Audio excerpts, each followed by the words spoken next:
But you see these ancillary events like the Taylor Swift concert, Jake Paul boxing match, and boom, there you go. You drop the curtains, but Jerry just refuses to do so for his own team. So, yeah, I mean, I think the fact that it takes an outside body entity to come in that has no interest or investment in AT&T Stadium itself to make the call on something as seemingly simple as just putting up curtains as to not blind people who are actually doing any sort of performance on the field or the stage or whatever.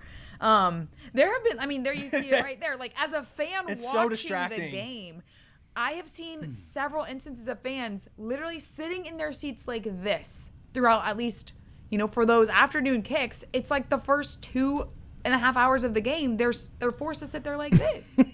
I mean, it's actually insane. Y'all will have a better. Oh, go ahead. If I'm paying that much money to go see the Cowboys play, I want to be able to see the Cowboys play. And not We'll get to the FIFA ticket prices too here in a little bit. Yeah. Oh my God. Can you imagine paying what thousands you of pay dollars for these FIFA World and Cup have the tickets sun and blaring having in to your sit eyes? there like this? I have a question Jerry, for two. Oh, Jerry has claimed, because this gets brought up every year.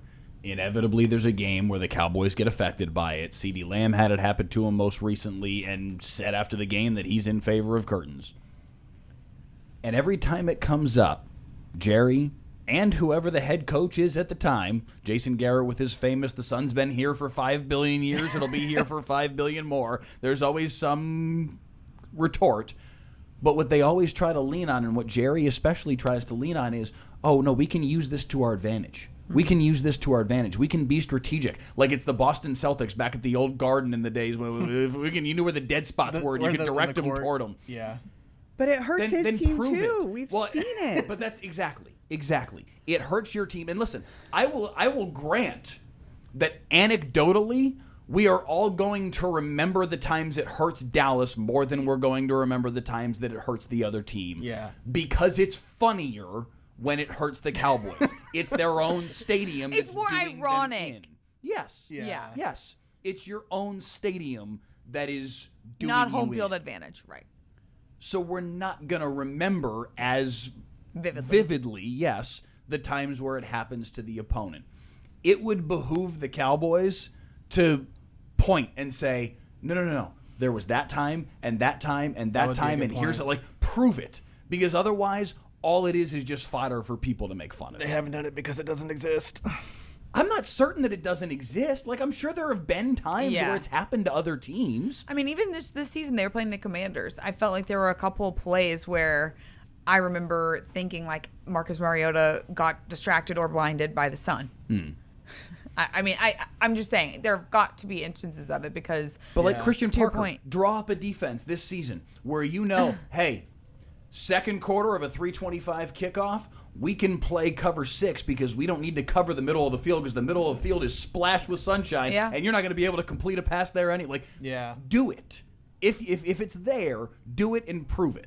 And Shotty did talk about, like, even this last season, he was asked directly about the sun and how to combat it. And to your point, they've all said, like, look, it's a disadvantage for the other team as much as, you know, it is a disadvantage for us. With these World Cup matches, I'm curious.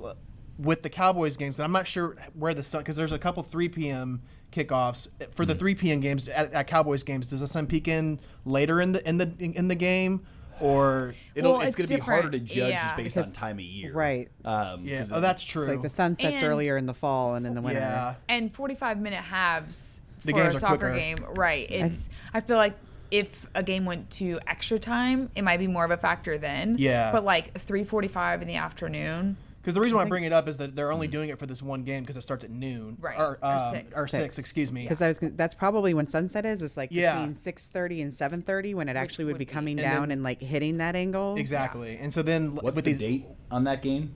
The date is June 25th. Gonna do some astrology research Fire over up here. the Google machine. Fire up the Google. He's about to do a sunset on search. June 25th in Dallas is 8:40 p.m. Central Time. Okay, so probably between like 7 and 7:30 is when it's hitting that. I would say that it does make sense that based on the way that it normally works in the fall with a Cowboys 3:25 game, and it's obviously October, November, and sunsetting more 6:37, depending on where you are relative to daylight savings time. But that makes sense. That it's usually like second quarter, third quarter, somewhere in that ballpark where we see it happen in Cowboys games. It makes sense that this 6 o'clock game is going to be the likeliest game to get hit, and that the 3 o'clock games, because it's in the middle of the summer and the sun's going to probably be too high in the sky, they probably won't have the issues with the other so they were games. saying like we'll address it as needed. Like you know, if it becomes a problem, then they will use the curtains. But I mean, these other kickoffs are 3, noon, and 9 o'clock. You know, when the sun's already set. But PLG, is it going to matter if there's nobody there to watch the games? That's fair, because I mean the prices are too dang high and so expensive. So you were saying to us, I mean, only 35% to 50% of the entire amount of tickets have been sold, according to Arlington City Council. That's crazy, because that came down in a city council meeting on yesterday. Tuesday. Okay. And so so I tweeted it out because I saw an article and I was like, oh, let me look and see if this is real. And they had a deck, and then they said less than half of the 700,000 tickets for the 9 matches over the course of the tournament have been sold. But the caveat to that is that half of the knockout stages, so 4 of the 9, FIFA's holding 50% of those match tickets back. So when you do the rough math, why?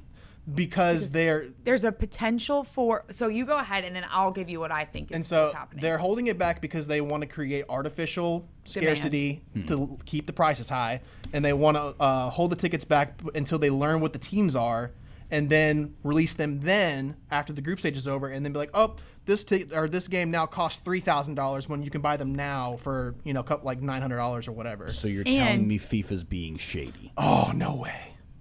I mean, the lack of transparency from FIFA since the beginning of this entire process has been startling. You also consider the fact that you'll know better than me. Okay. There were planned price ticket drops. Yes. And there have been additional non-planned price ticket drops. Surprise, we're doing a ticket drop. They did it on May 8th. Why are they doing that? Because they claim that, oh no, there's no sort of lower demand in tickets or prices or whatever because people want to go to the World Cup. Yeah. What did we see in the 2025 Club World Cup last year? There were stadiums still half empty. Yeah. Like the demand in this country now, albeit this is a totally different. The World Cup is the biggest sporting event in the world. And there's going to be more interest in international than Europe club teams. Yes. But soccer in this country has not sold out 90,000 capacity venues, substantially or consistently. So I think they're, to his point, like they're trying to create this sense of scarcity and demand. And I will say this, I don't know that they care if the stadiums are half empty, if the tickets that they did sell were priced so far, like, did they still break even? That they still made some sort of profit on it. That's all that matters. But the optics don't look good if in a half-empty stadium. Exactly. Like for the promo reel later, how far are these apart? How many years apart? 4. So 4 years from now, when there's like when we look back on it, we're gonna remember empty butts and or no butts and seats versus how much money FIFA made. So this is what you get for FIFA. Right. You lie down with dogs, you wake up with fleas. Like it just, I'm sorry. This is what you get when you get in bed with FIFA. They've always been shady to varying degrees throughout their history. That's fair. For them to be doing shady things with ticket sales is wholly unsurprising. Yeah. This is what they do, and you're only hurting yourself, because what are you trying to do with the World Cup being in the U.S.